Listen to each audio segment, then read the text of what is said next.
Professor Hawking, how important is the detection of gravitational waves? I would like to congratulate the LIGO team on their groundbreaking discovery. These results confirm several very important predictions of Einstein's theory of general relativity. It confirms the existence of gravitational waves directly. Until now, our observations of the universe have exploited light, radio waves, and other electromagnetic radiation. Gravitational waves provide a completely new way of looking at the universe. The ability to detect them has the potential to revolutionize astronomy.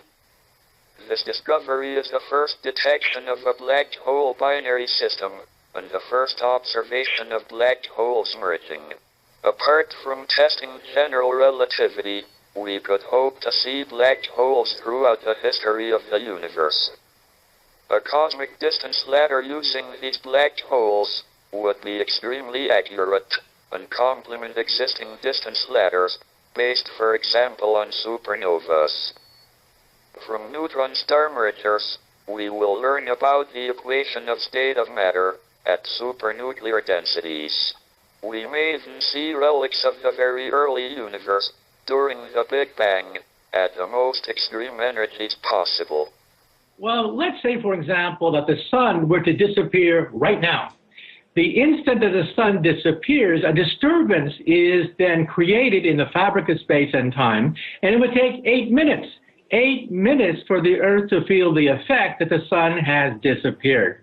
Now here, instead of a disappearing sun, we had two black holes over 1 billion light years from Earth, each one weighing about 30 times the mass of our sun, that collided. And the shock waves took over 1 billion years, and they finally reached the planet Earth, vindicating Einstein's theory of gravity. That's right. He himself did not believe that in his lifetime he would ever see vindication of this, because gravity waves are extremely faint.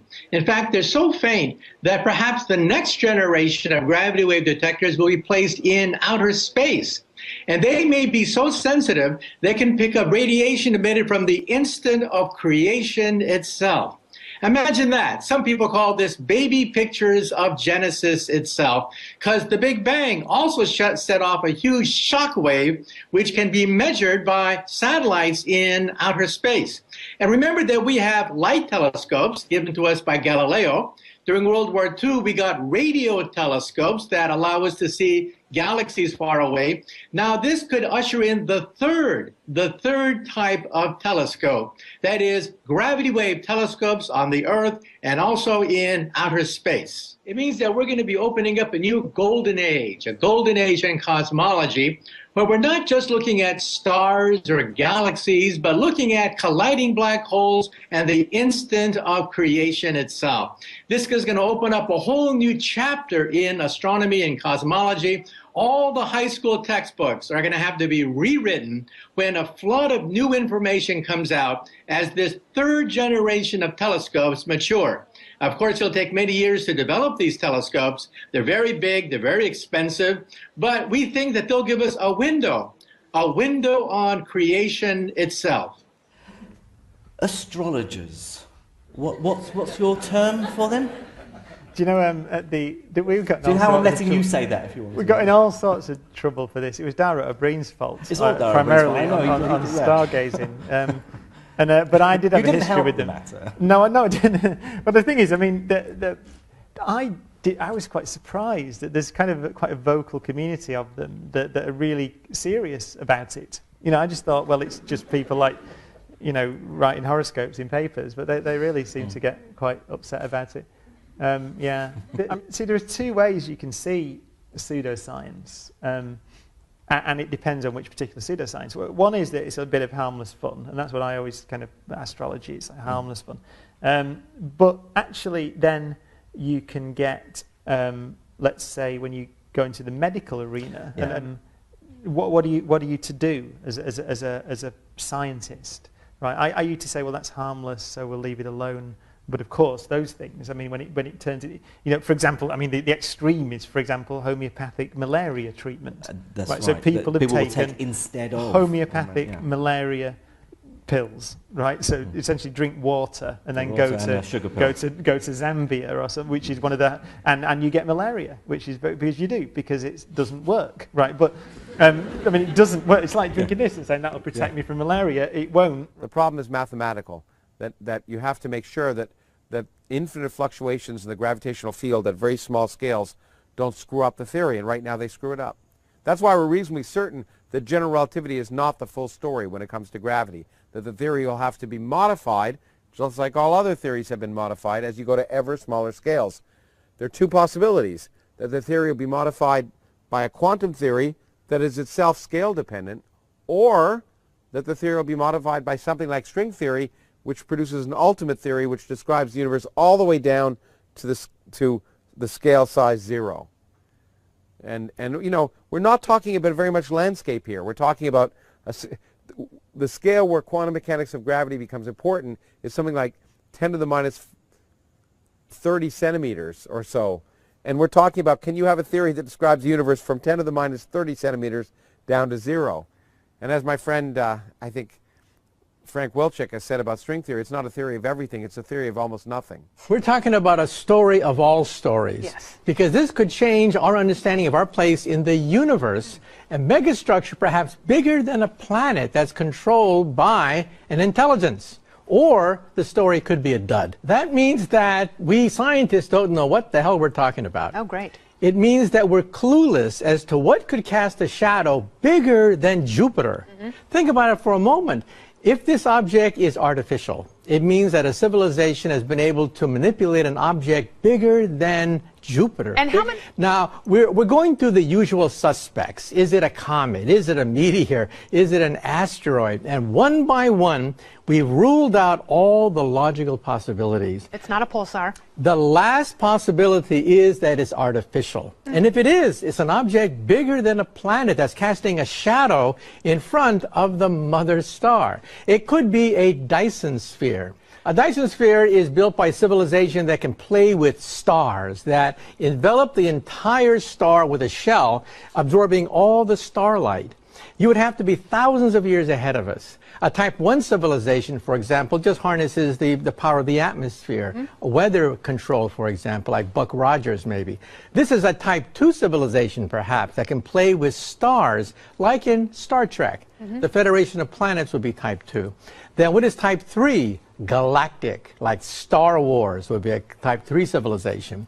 Now, what are we in comparison? Do we play with the weather? Do we play with stars? No, we're Type 0. We get our energy from coal and from oil, dead plants, basically.